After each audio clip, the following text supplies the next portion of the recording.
बहुत ही special video होने वाला है मिथुन राशि के लिए, क्योंकि इस वीडियो में हम बात करेंगे साल का जो आखिरी महीना है वो कैसा रहेगा आपके लिए। काफ़ी महत्वपूर्ण बदलाव ये लेकर आ रहा है और वैसे तो हर दिन, हर पल, हर सांस हमारे लिए खास होती है और कुछ लोग जिंदगी में इंतज़ार करते हैं कि जब कोई एक अच्छा समय आएगा, एक विशेष समय आएगा, तब वो अपना पूरा मन से, तन मन धन पूरा प्रयत्न करेंगे अपने लक्ष्य के लिए, जीवन को संवारने के लिए। कुछ अच्छा बड़ा होगा उनकी लाइफ में और वो इसके लिए इंतजार करते हैं समय का। और जब समय नहीं रहता तब उनको ये आभास होता है कि वो जो समय निकल गया ना, जब वो इंतजार कर रहे थे, वो वास्तव में वही सबसे बड़ा और अच्छा समय था। तो अभी से, आज से ही शुरुआत कीजिए जीवन को संवारने के लिए। सितारे क्या कहते हैं वो हम बात करेंगे। गहराई में जाएंगे, एकदम गहराई में जाएंगे। क्या ख्याल रख सकते हैं, क्या पॉसिबिलिटी है, किस दिन क्या होने की संभावना ज्योतिष की दृष्टि से बनती है, वो हम बिल्कुल बात करेंगे यहाँ पर। सबसे पहले जान लेते हैं कि कौन सा ग्रह किस भाव में बैठा है। तो देखिए, ये पहला, दूसरा, तीसरा, चौथा भाव तक अब आए हैं, तो तीसरा भाव तो खाली है, चौथे भाव में केतु बैठे हैं। ये चौथा भाव हमारे मन का होता है, प्रेम का होता है, माता का होता है। कन्या राशि में बैठे हैं। पंचम भाव में शुक्र बैठे हैं और पंचम भाव हमारा प्रेम का है। ये माता के प्रेम का है, ये हमारे संतान के प्रेम का है, ईश्वर के प्रति प्रेम का है, मंत्रों के, नॉलेज के प्रति प्रेम का है पंचम भाव। और ये इसमें कौन बैठे हैं? शुक्र बैठ गए अपनी ही राशि तुला में। ये छठा भाव है जिसमें रोग ऋण शत्रु का भाव है, जिसमें मंगल बैठे हुए हैं अपनी ही राशि वृश्चिक में। ये अच्छी बात है। और पार्टनर, पार्टनरशिप, यात्राएं, बिजनेस, ये का भाव सप्तम है, उसमें धनु राशि में सूर्य और बुध का संगम है, बहुत अच्छी बात है। बुध आदित्य योग यहाँ पे बना हुआ है। शनि अपनी ही राशि कुंभ में, भाग्य के भाव में, नवम भाव में बैठे हुए हैं। राहु जो हैं वो दशम में और गुरु की स्थिति अपने मित्र राशि मंगल, जो सेनापति मंगल है, उनकी राशि में देवगुरु बृहस्पति बैठे हुए हैं। तो अब आ जाते हैं कि भाई रिजल्ट क्या आएगा, उसके ऊपर आते हैं। सबसे पहले देखते हैं कि भाई कोई राजयोग बना है कुंडली में या नहीं। इस समय, इस महीने क्या कोई राजयोग बन रहा है? राजयोग आपको पद प्रतिष्ठा देते हैं, नौकरी वगैरह लगना, जॉब का लगना, कुछ इज्जत मिलना, नाम होना, सत्ता मिलना। पैसे से मतलब इनका नहीं होता है। तो राजयोग के लिए जरूरी होता है कि पंचमेश जो है और आपका नवमेश है या आपका लग्नेश है, उसका संबंध केंद्र त्रिकोण से बन जाए, केंद्रीय त्रिकोण के किसी भाव से बन जाए, किसी ग्रह से बन जाए। तो शनि और गुरु यहाँ पर राजयोग बना रहे हैं। कैसे कि शनि तो भाई सबसे बड़े त्रिकोण के स्वामी है और त्रिकोण में बैठकर ही भाग्य योग बना रहे हैं, और शनि की जो दृष्टि है वो गुरु पे पड़ रही है, और गुरु जो है वो आपके दशम और सप्तम के स्वामी है। तो शनि गुरु का राजयोग बना हुआ है यहाँ पे। तो ये क्या दे सकता है? ये आपके जॉब लगवा सकता है ना, ये आपको नाम, पद, प्रतिष्ठा, सम्मान दिला सकता है।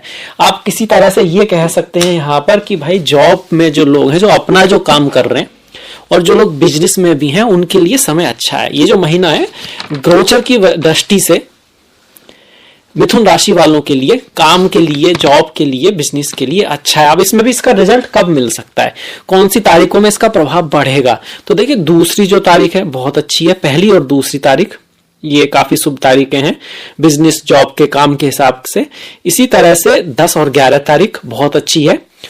और इसके बाद अगर हम जाते हैं तो आपके 27 और 28 तारीख अति विशेष यहाँ पे हैं, और 19 और 20 तारीख, ये जो तारीखें हैं इसमें आपको जॉब में प्रमोशन होना, किसकी जॉब लगना, कार्य में कोई लाभ होना, आपका बड़े भाई, सीनियर या किसी मीटिंग वगैरह में आपकी किसी बड़े व्यक्ति से मुलाकात होना, लाइफ में किसी ऐसी एजुकेशन का, ऐसी चीज का होना जो आगे चल के आपके लिए भाग्यशाली साबित हो। इस तरह के योग इस महीने बने हुए हैं।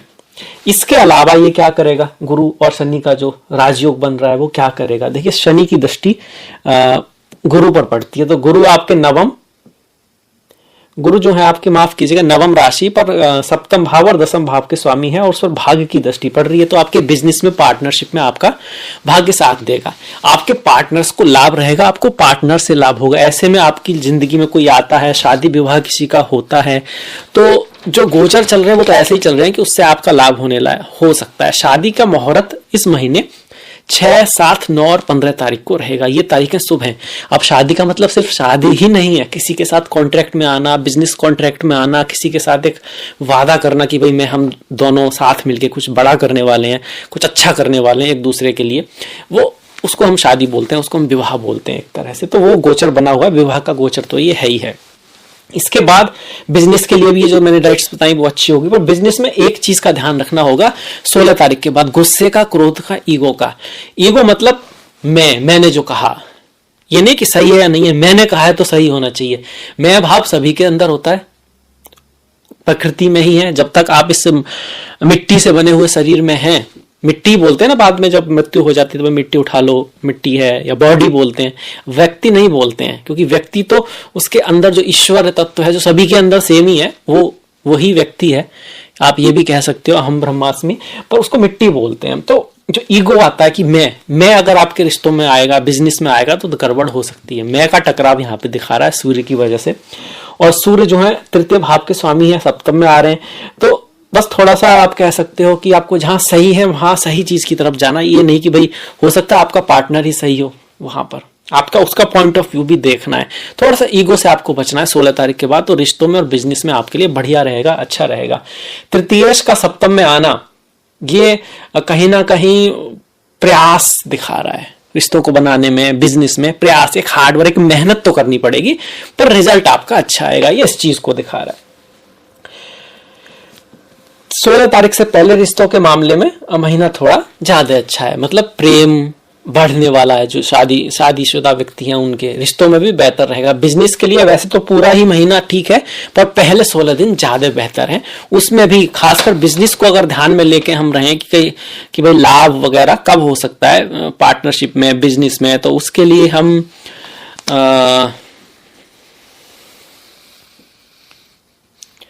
12 तारीख बहुत शुभ आ रही है, 12 तारीख काफी अच्छी है आपकी। इसके साथ साथ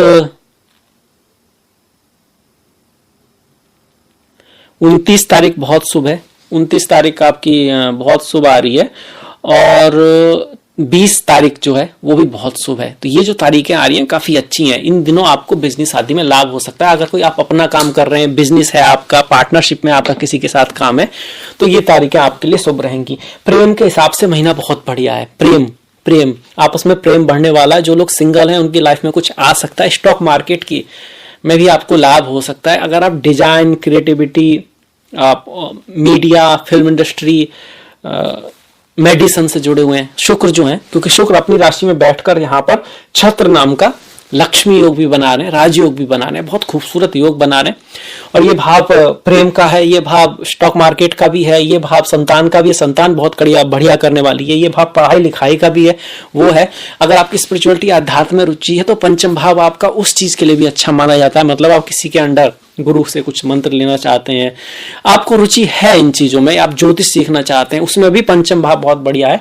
आप किसी तरह का उपदेश देते हैं, किसी तरह की कंसल्टेंट देते हैं, किसी तरह के एडवाइजर हैं, उसके लिए भी पंचम भाव यहाँ पे बहुत शुभ है, बहुत बढ़िया है। अब इस पर गुरु की भी दृष्टि आ गई। शुक्र गुरु के आमने सामने आने से भी एक राजयोग बन गया। एक तो शनि गुरु का राजयोग था, दूसरा शुक्र और गुरु का भी राजयोग बन रहा है। यहाँ पर आपके बड़ों से आपको लाभ होगा, आपके बड़े भाई बहन की लाइफ में कुछ बेहतर जो है स्थितियां बनने वाली हैं। इसके साथ साथ आपके ट्रेवल कोई हो सकती है, छोटी मोटी यात्राएं यहाँ पर होगी। आपके पिता के धन में भी वृद्धि होगी, आपके गुरु के, आपके बॉस के धन में भी वृद्धि होने वाली है। इस चीज को भी यहाँ पे दिखा रहा है। और 16 तारीख के बाद आपके बड़ों का, या तो आपके पिता का, या आपके गुरु का, या आपके बॉस का, उस जैसे किसी व्यक्ति का जीवन में कुछ हस्तक्षेप बढ़ सकता है। उनका, आप हस्तक्षेप की जगह है कि उनका कहीं ना कहीं रोल बढ़ सकता है आपकी लाइफ में, इस चीज को दिखा रहा है। और नॉर्मली वो आपके लिए अच्छा होगा, बढ़िया होगा, बस थोड़ा आपको ईगो से बचना है। इसके बाद अगर धन की बात करें तो धन की स्थिति यहाँ पे अच्छी दिखा रही है, धन के नए सोर्स बनेंगे। और इसके साथ साथ धन के नए सोर्स बनेंगे भी, और पहले जो सोर्स हैं उनसे अगर आप कोई धन कमा रहे हो तो आप उसको कहीं अच्छी जगह इन्वेस्ट करोगे, कुछ दान पुण्य या कोई अच्छा काम भी आपके हाथ से हो सकता है, ये भी महीना दिखा रहा है। भाग्य की अगर हम बात करें तो अगर आप प्रयास करते आ रहे हो, हार्डवर्क करते आ रहे हो, मेहनत करते आ रहे हो, और पिछले 3-4 महीने से आपको वो रिजल्ट नहीं मिल रहा था जितना आप चाह रहे थे, तो आपको कुछ ना कुछ रिजल्ट मिलेगा। और आप फील करोगे कि भाई अब थोड़ा सा लक मेरा साथ दे रहा है, और ये अगले साल तक कंटिन्यू रहने वाला है। क्योंकि उसका कारण एक तो राहु, जिसके 10 में दुनिया उसके बस में है, ऊपर से गुरु, राहु गुरु का गोचर शुभ हो चुका है, शनि का गोचर भी ठीक ही है। और राहु जब 10 में आते हैं तो आपका प्रमोशन भी करा सकते हैं, फेम भी दिला सकते हैं आपको, और किसी नॉलेज पढ़ने के लिए कुछ लोग जाते हैं ना कि भाई अपडेट कर सकते हैं आप अपनी नॉलेज को, आप कुछ नया कोर्स वगैरह ले सकते हैं, आप कहीं ट्रैवल पे जा सकते हैं, आपके जीवन में कोई यात्रा वगैरह आ सकती है। पर ध्यान यही रखना कि मन थोड़ा सा उदास रहेगा। स्पिरिचुअलिटी, अध्यात्म का सहारा लें, क्योंकि ये भाव सबसे इंपॉर्टेंट है। कुंडली में 2 भाव सबसे महत्वपूर्ण होते हैं, पहला और चौथा, और नवम भाव। क्योंकि पहला भाव बुद्धि है, बुद्धि ही मन को कंट्रोल कर सकती है, बुद्धि ही डिसाइड करती है। मन तो सिर्फ भावना है, जो भी सब चीज है आपको दिखाएगा, जो जैसा है थोड़ा सा अपने नजरिए से दिखाएगा, पर उसमें से निर्णय जो लेना है सही रास्ते पे चलने का, वो बुद्धि लेगी और दिखाएगा मन। तो भाई जो दिखाएगा उसमें सही निर्णय होगा, तो मन भी बहुत महत्वपूर्ण हो गया। इसलिए चौथा भाव बहुत महत्वपूर्ण है। अगर किसी के यहाँ पर मेलेफिक्स होते हैं तो उसकी सोच ही थोड़ा नेगेटिव की तरफ आ जाती है, तो उसमें से निर्णय भी वो नेगेटिव ही लेगा। इसलिए अगर किसी की कुंडली को चेक करना हो तो पहला भाव, चतुर्थ भाव और नवम भाव का आप विश्लेषण करें पहले। अगर ये चीजें शुभ हैं, अच्छी हैं, तो चार्ट अच्छा ही रहेगा। दिक्कतें आएंगी भी तो व्यक्ति अपनी पॉजिटिविटी, हार्डवर्क और अपनी बुद्धि के बल पर उनसे निकल जाएगा। नवम भाव चूंकि ठीक है तो कहीं ना कहीं भाग्य भी उसका साथ देगा। तो चौथे भाव में केतु आ रहे हैं तो माता के साथ कुछ मतभेद रह सकता है, मन भी थोड़ा उदास रह सकता है। ऐसे में स्पिरिचुअलिटी, अध्यात्म, गणेश जी की पूजा करना इस महीने आपके लिए बहुत शुभ रहेगा, बहुत अच्छा रहेगा। इसके बाद धन की बात भी हो गई।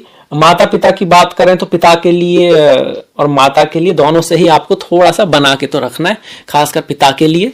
माता के भाव में भी केतु आ रहे हैं तो हम इसको बहुत बेस्ट नहीं कह सकते। पिता के भाव में राहु आ रहे हैं, पिता और माता के स्वास्थ्य का आपको ध्यान रखना है, ये जरूरी बात है।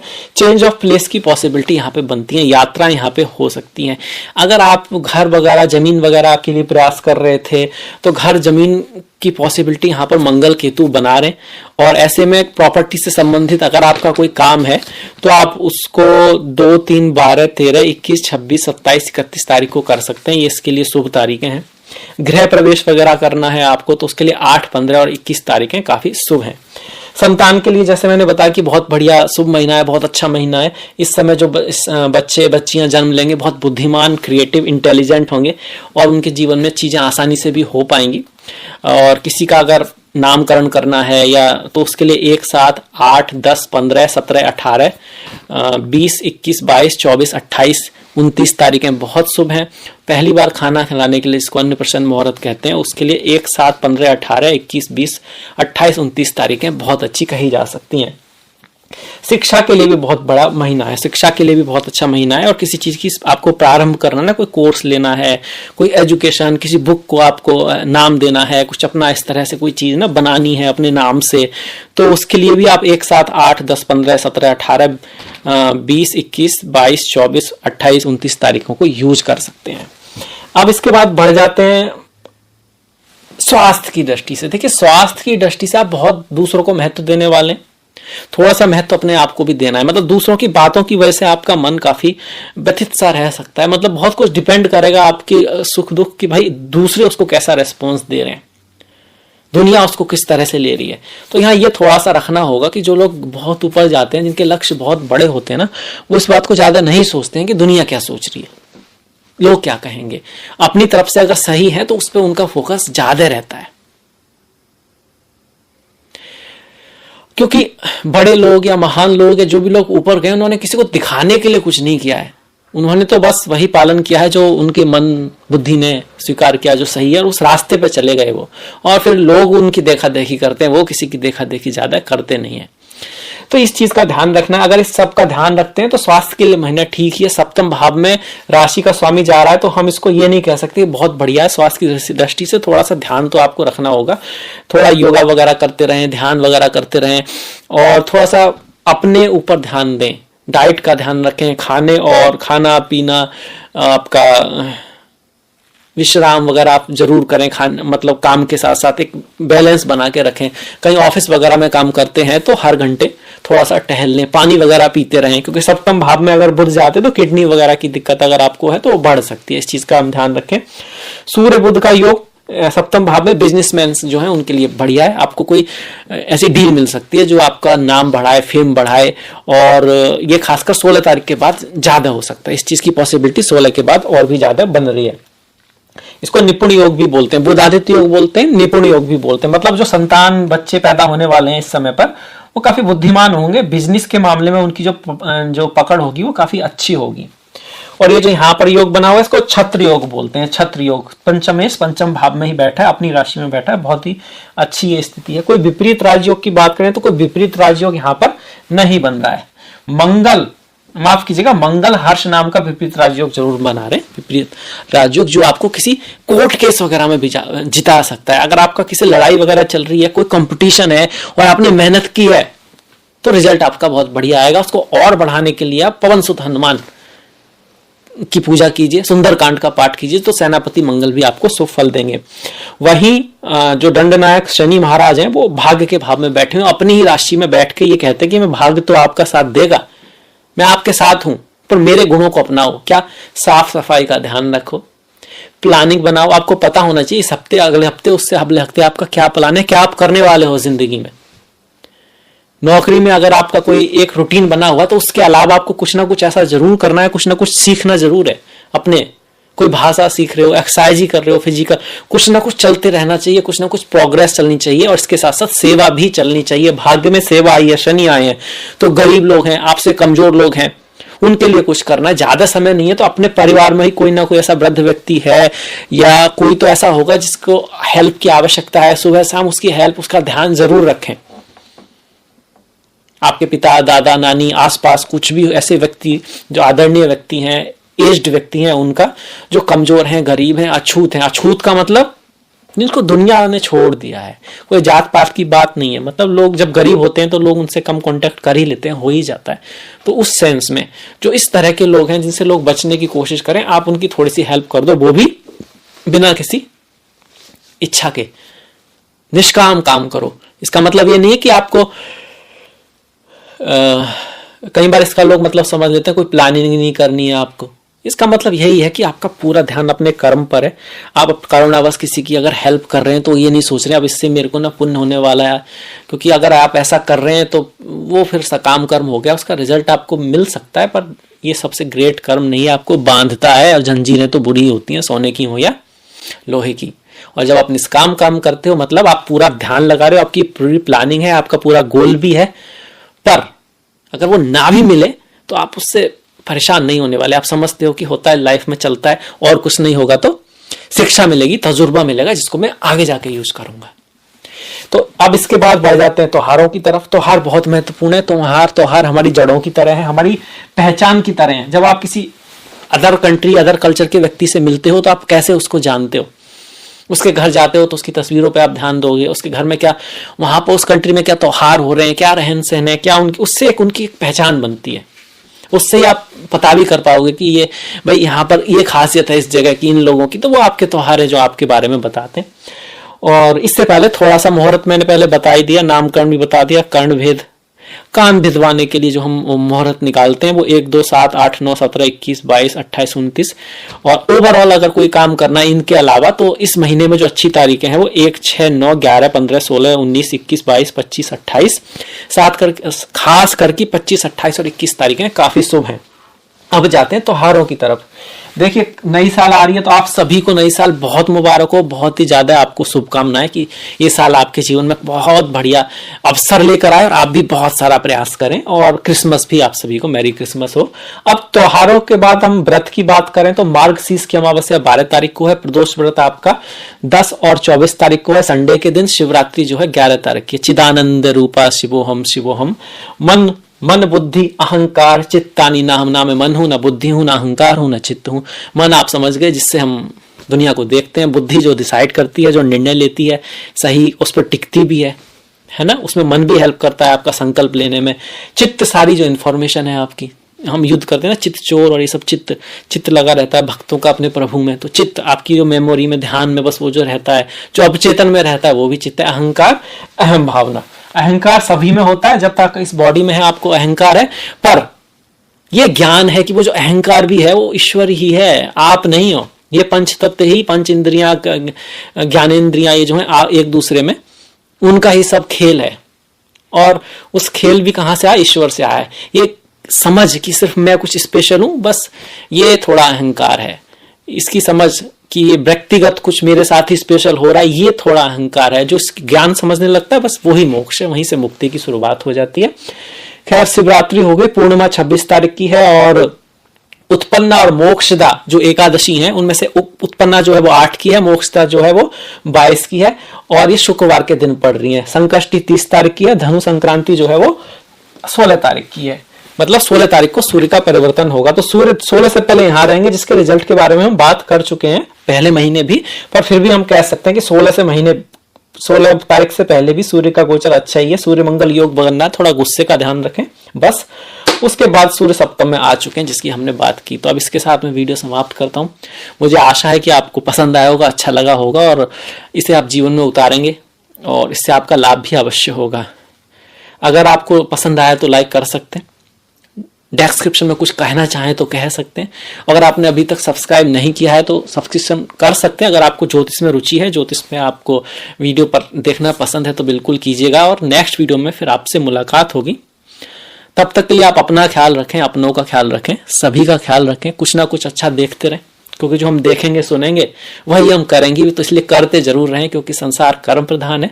नेक्स्ट वीडियो तक आप सभी का बहुत बहुत धन्यवाद। नमस्कार।